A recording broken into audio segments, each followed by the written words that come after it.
তো এটা বেনারসের শেষ দিন, কিন্তু এই শেষ দিনে ঘোরাফেরার কিছুই সেভাবে শেয়ার করতে পারবো না আপনাদের সঙ্গে।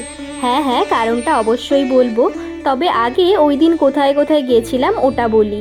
ওই দিন সকাল সকাল ফ্রেশ হয়ে প্রথমেই চলে গিয়েছিলাম কাশী বিশ্বনাথ মন্দিরে পুজো দিতে। তো ওখানে সুন্দরভাবে পুজো দেওয়ার পর শুরু করলাম দিনের আলোয় বেনারসের এদিক ওদিক ঘুরে বেড়ানো। কী যে সুন্দর, কি আর বলি।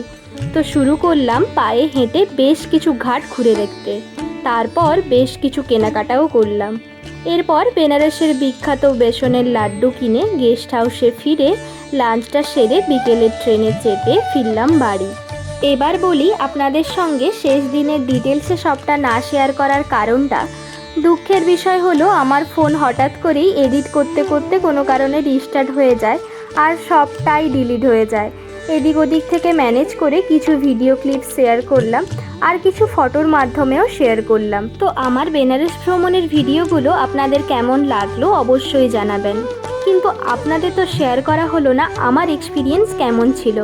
প্রথমেই বলি, খুব একটা ভালো নয় এক্সপিরিয়েন্স, কারণ আমরা কলেজ ট্রিপে গেছিলাম, খুব একটা এক্সপ্লোর করতে পারিনি আমরা বেনারসটা।